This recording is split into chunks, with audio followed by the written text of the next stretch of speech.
नमस्कार, India news Haryana पर आप देख रहे हैं 22 जुलाई 22 खबर और मैं हूं आपके साथ आयुष चित्रांश। गुरुग्राम में भारतीय जनता पार्टी की 2 दिवसीय जिला प्रशिक्षण कार्यशाला और जिला कार्य समिति की बैठक का आयोजन किया गया, जिसमें बीजेपी के प्रदेश अध्यक्ष ओपी धनखड़ ने शिरकत की। इस बैठक में कृषि मंत्री जेपी दलाल, सोहना के पूर्व विधायक तेजपाल तंवर, पाटौदी की पूर्व विधायक विमला चौधरी समेत बीजेपी नेता और कार्यकर्ता मौजूद रहे। इस बैठक में कई मुद्दों पर चर्चा की गई और इसके अलावा 19 दिसंबर को बीजेपी की मंडल बैठक होनी है, जिसमें प्रदेश में सभी 308 मंडल में यह बैठक का आयोजन होगा। हर बैठक में कम से कम 100 कार्यकर्ताओं की उपस्थिति रहेगी और ऐसे में प्रदेश भर में 30,000 से ज्यादा कार्यकर्ता इसमें हिस्सा लेंगे। इन बैठकों में नगर निगम, पंचायत और नगर पालिका के चुनाव पर मंथन किया जाएगा। ट्रेनिंग कैंप चल रहे हैं सभी जिलों के 22 जिलों के ट्रेनिंग कैंप होंगे और लगभग 3,500 कार्यकर्ता इन ट्रेनिंग कैंपों में प्रशिक्षित होंगे। 2 दिन का ट्रेनिंग कैंप ये चलता है और जिसमें 11 सेशन होते हैं अलग अलग। पार्टी की विचारधारा, पार्टी की कार्यपद्धति, मोदी जी का जो स्वप्न है आत्मनिर्भर भारत, फिर आगामी जो चीज़ें आने वाली हैं, पंचायत चुनाव, हमारे नगर निगम चुनाव, नगर पालिका नगर परिषदों के चुनाव, उसके साथ साथ फिर जो आगामी एक्टिविटी पार्टी की होने वाली हैं।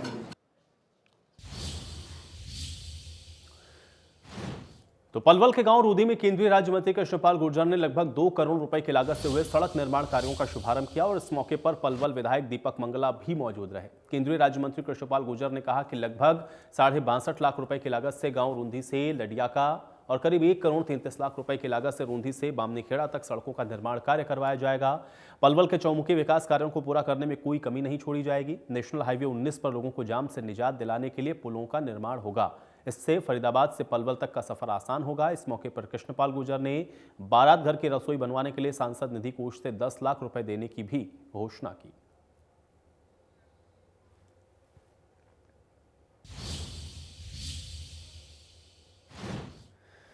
डिप्टी सीएम दुष्यंत चौटाला ने पूर्व सीएम हुड्डा के कार्यकाल को काला इतिहास बताने वाले बयान पर पूर्व शिक्षा मंत्री और झज्जर विधायक गीता भुक्कल ने पलटवार किया। कहा कि आरोप लगाने से पहले जेजेपी और बीजेपी के नेता अपने गिरेबान में झांकें।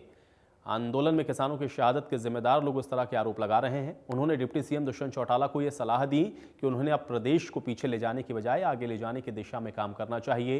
गीता भुक्कल झज्जर में बाबा साहेब अंबेडकर की पुण्यतिथि पर श्रद्धांजलि अर्पित करने पहुंची थी। लेकिन भारतीय जनता पार्टी के समर्थन के साथ जो सरकार बनाई है, कम से कम जो समय बचा है उसमें आप प्रदेश को पीछे ले जाने की बजाय आगे ले जाने का काम करें और हुड्डा साहब की चिंता करने की उनको आवश्यकता नहीं है। आज हरियाणा प्रदेश 10 साल के चौधरी भूपेंद्र सिंह हुड्डा जी के राज को याद कर रहा है, देख रहा है। हर छत्तीस बिरादरी, हर वर्ग बहुत ज्यादा खुश था। आज उनको याद आ रहा है कि किस प्रकार से कांग्रेस राज में चौधरी भूपेंद्र सिंह हुड्डा जी के समय में, चाहे वो किसानों की बात हो, गरीबों की बात हो, मजदूरों की बात हो, युवाओं की बात हो, रोजगार देने की बात हो, व्यापारियों की बात हो, सबसे बड़ी बात लॉ एंड ऑर्डर की स्थिति की बात हो, हर वर्ग खुश था। तो मैं कहना चाहूंगी वो आज राज में है, अच्छे ढंग से राज धर्म का पालन करने का वो कार्य करें। तो भिवानी में मुख्यमंत्री उड़न दस्ते ने बीती देर रात यूरिया खाद की ब्लैकमेलिंग करने वाले व्यक्ति को गुप्त सूचना के आधार पर रंगे हाथों पकड़ा है। यूरिया के कट्टों के साथ गिरफ्तार करने में सफलता हासिल की है। गुप्तचर विभाग को यह सूचना मिली कि भिवानी जिले के ईश्वरलाल गांव में कमाली ब्रदर्स के नाम पे फर्म यूरिया के बैग ब्लैक में बेच रही है। मार्केट में जो बैग 268 रुपए में उपलब्ध है, इन बैग के एवज में 330 रुपए वसूले जा रहे हैं। इसके बाद मुख्यमंत्री उड़न दस्ते ने कृषि विभाग के अधिकारियों के साथ छापेमारी की, जिसमें यूरिया के कट्टों में दलाली करने वाले संजय नाम के बिचौलिए को पकड़ने में सफलता हासिल की गई। टीम के नेतृत्व में मैं साथ इनके ईश्वरवाड़ गया था और लगभग रात को 8 बजे वहाँ पर रेड थी। तो यूरिया 268 रुपये की बजाय 330 रुपये में हम किसान को देता हुआ पकड़ा गया, जो कि बहुत ही गलत है। इसी को रोकने के लिए, ताकि आगे किसी कोई दुस्साहस नहीं करे, इसलिए हमने वहाँ पर रेड की। नहीं, राजकुमार की बुजुर्ग है, हालत बुजुर्ग है, रामकुमार है, राजकुमार नहीं है। रामकुमार बुजुर्ग हालत में थे और वो कह रहे थे, वो ये बार बार हमारे को भी दबाव दे रहे थे कि मैं चल पड़ता हूँ आपके साथ। इस प्रकार की बीमार आदमी को हमने उचित नहीं समझा। जब तक डॉक्टरी सर्टिफिकेट हमारे पास नहीं हो तब तक हम इस तरह आदमी को गिरफ्तार नहीं कर सकते। और एक आदमी को हमने अरेस्ट कर लिया, ताकि भविष्य में दूसरा कोई दुकानदार इस प्रकार की गलती ना करे।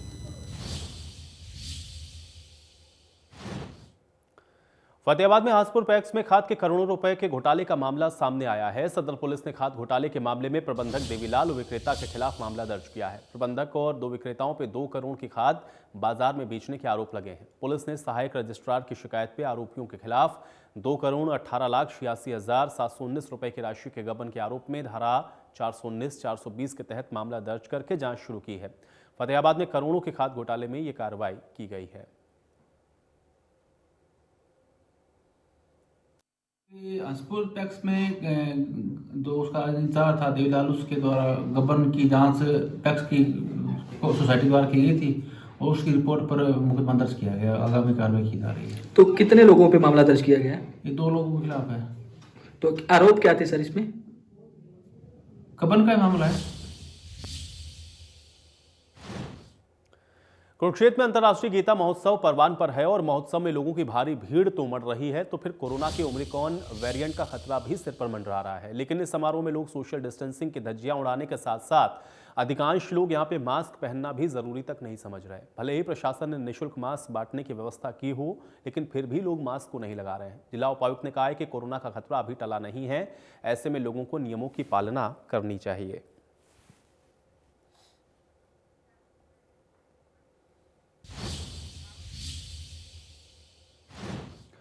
गुरुग्राम में खुले में नमाज विवाद अब महामहिम राज्यपाल तक पहुंचा है। राज्यपाल बंडारू दत्तात्रेय ने कहा है कि नूंह जिले के 3 कांग्रेसी विधायकों ने उन्हें मेवात दौरे के दौरान यह ज्ञापन दिया है।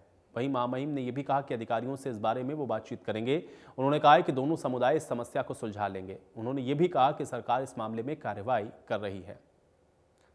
इसके अलावा सीएलबी अभिनेता आफ्ताब अहमद ने कहा है कि उनके साथ पुन्हाना के विधायक मोहम्मद इलियास और फिरोजपुर झिरका के विधायक मोहम्मद खान इंजीनियर ने मेवात के दौरे के दौरान राज्यपाल बंडारू दत्तात्रेय को गुरुग्राम में जुमे की नमाज में रुकावट डालने के मामले में यह ज्ञापन सौंपा है। विज्ञापन दिया है, मैं हमारे अधिकारियों से बात मंत्रिमंडल विस्तार को लेकर आपसे और जानना चाहेंगे, कोई चर्चा दिया है ऐसे विज्ञापन? आज हमने महामहिम राज्यपाल महोदय को वो हमारे मेवात नूंह की शहीदों की, वीरों की, रणबांकुरों की धरती पे आज पधारे। हमने उनका आज स्वागत किया और आज कोटला झील का जब वो निरीक्षण करने गए तो हमने चौधरी मोहम्मद इलियास ने, चौधरी मामन खान, हम तीनों विधायकों ने मिलके एक ज्ञापन उनको प्रेषित किया और ज्ञापन था कि गुड़गांव में जुम्मे की नमाज में जो प्रशासन द्वारा चयनित स्थान है उस पे नमाज ना पढ़े जाने के लिए और इस जुम्मे को उनको जबरन रोके जाना पुलिस प्रशासन की मौजूदगी में, ऐसा जो है कतई जो है हमें बर्दाश्त नहीं है और इस पे पुलिस प्रशासन और जो हरियाणा सरकार वो इसका संज्ञान ले। और तो कोरोना के नए वेरिएंट का खतरा रोजाना बढ़ता जा रहा है। दूसरी तरफ लोग कोरोना नियमों को लेकर के गंभीर नहीं दिख रहे हैं। कैथल में बस स्टैंड पर ज्यादातर लोग बिना मास्क के दिखे। बस स्टैंड पर हालात का जायजा हमारे सहयोगी मनोज मलिक ने लिया, आप भी देखिए। कोरोना के बाद अब तीसरी लहर की शुरुआत हो चुकी है और तीसरी लहर के नाम पर ओमिक्रॉन नाम का जो वायरस है वो काफ़ी संख्या में बढ़ता हुआ एनसीआर इलाकों में नज़र आ रहा है। हम मौजूद है कैथल के नए बस स्टैंड पर। यहाँ पर हम देखेंगे कि किस प्रकार जो सोशल डिस्टेंस की बात करें मास्क को लेकर बात करें, तो मैं दिखाना चाहूँगा नए बस स्टैंड का दृश्य है कि कैथल प्रशासन की जो तैयारियां हैं वो किस प्रकार की तैयारियां यहाँ पर की गई है। आप बिल्कुल स्पष्ट देख सकते हैं कि किस प्रकार जो यहाँ पर सवारी है, बस के ड्राइवर है, बिना मास्क यहाँ पर दिखाई दे रहे हैं। कोई भी डर यहाँ कैथल के अंदर अभी दिखाई नहीं दे रहा है और जिला प्रशासन को चाहिए कि लगातार जो मामले बढ़ रहे हैं, एनसीआर में मामले बढ़ रहे हैं, ताकि कैथल में ना बढ़ें। उसके साथ साथ अगर हम बात करें कि लगातार जो मामले बढ़ रहे थे, किस कारण मामले बढ़ रहे थे, वो मामले ये थे कि बिना मास्क जो लगातार मामले बढ़ रहे थे, मास्क को लेकर मामले बढ़ रहे थे। मास्क की बात करें तो क्या जो नया बस स्टैंड है यहाँ पर बिल्कुल भी मास्क दिखाई नहीं दे रहा है। हम आगे भी जो दृश्य सवारी का वो दिखाना चाहेंगे कि किस प्रकार जो यहाँ पर नए बस स्टैंड पर बिना मास्क सरेआम जो सवारियाँ हैं, जो ड्राइवर हैं यहाँ पर दिखाई दे रहे हैं। जिला प्रशासन को चाहिए कि कुछ ना कुछ ऐसा अभियान चलाना चाहिए कि जो मास्क है वो हर एक व्यक्ति को लागू किया जाना चाहिए। बस की बात करें, जो भी सवारी बस में बैठे तो मास्क देखकर बिना मास्क सवारी बस में ना बैठे। जिसको लेकर लगातार जो मामले बढ़ रहे थे उनको रोकने के लिए जो मास्क है वो बिल्कुल सही होगा। ये सवारी में दिखाना चाहूँगा किस प्रकार जो सवारी है बस से निकल रही है बिना मास्क, और सोशल डिस्टेंस की भी यहाँ पर जो धज्जियाँ हैं लगातार उड़ाई जा रही हैं। नए बस स्टैंड का ये दृश्य हम दिखा रहे हैं कि किस प्रकार जो लगातार बिना मास्क और कितनी भीड़ बस में है। सवारी सोशल डिस्टेंस की अगर हम बात करें तो कोई भी मास्क यहाँ पर लागू होता हुआ दिखाई नहीं दे रहा है। अब देखना ये होगा कि क्या जिला प्रशासन जो मास्क को लेकर, सोशल डिस्टेंस को लेकर क्या कुछ अभियान चलाता है, या फिर ऐसे ही लगातार जो नए मामले सामने आ रहे हैं, संदिग्ध मामले सामने आ रहे हैं, ऐसे ही आते रहेंगे। कैसे कैमरामैन पवन राविश के साथ मनोज मलिक, इंडिया न्यूज़, हरियाणा।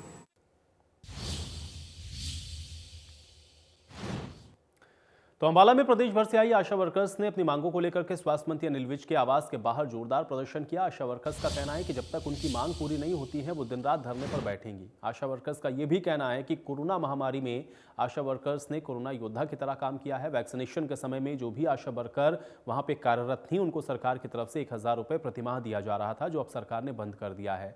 इसको लेकर के वो पिछले 1 साल से अपनी मांगों को लेकर के अपनी लड़ाई लड़ रही हैं।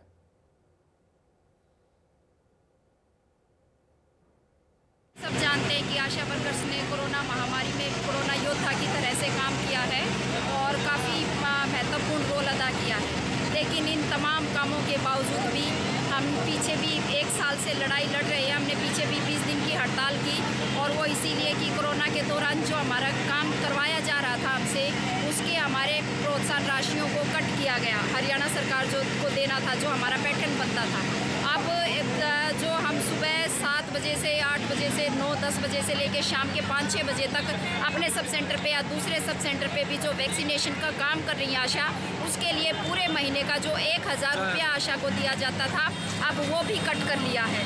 जो यूनियन है इनको एक यहाँ पे प्रदर्शन है, इनकी अपनी डिमांडें हैं जिस संबंध में माननीय गृह मंत्री जी को यहाँ मिलने के लिए और धरना प्रदर्शन किया जा रहा है। इनकी डिमांड है कि मंत्री जी इनकी बात सुने।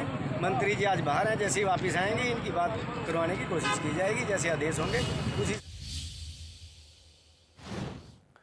तो चरखी दादरी के सभी शराब ठेकेदारों ने एक ठेकेदार के द्वारा सस्ते रेट में शराब बेचने के विरोध में दादरी के सभी ठेकों पे ताला लगा करके विरोध जताया। शराब ठेकेदारों का कहना है कि जिले में सरकारी रेट से नीचे शराब बेची जा रही है, जिससे ठेकेदारों को भारी नुकसान हो रहा है। इसके विरोध में ठेकेदारों ने अपने अपने ठेकों पर ताले लटका दिए हैं। भिवानी एक्साइज डिपार्टमेंट को सभी ठेकेदार अपने अपने ठेकों की तालियां सौंपेंगे।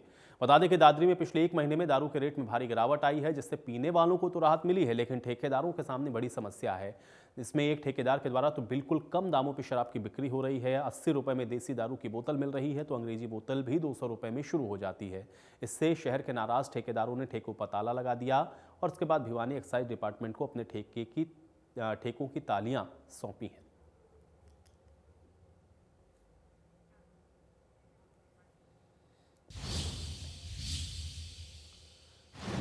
सिरसा के डिंग थाना क्षेत्र के नरेलखेड़ा गांव में विवाहिता की संदिग्ध परिस्थितियों में मौत हुई है। इस मामले में मृतका के पिता ने ससुराल जनों पे गला घोंटकर हत्या करने के आरोप लगाए।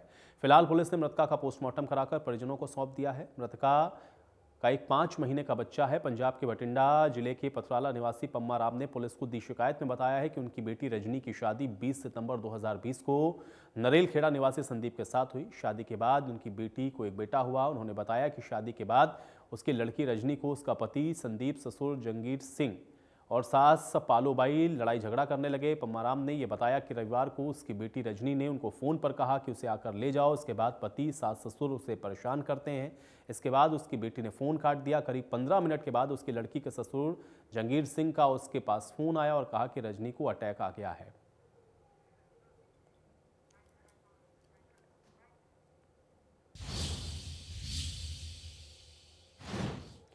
और चलिए इसी के साथ 22 जुलाई 22 खबर में मेरे साथ फिलहाल इतना ही।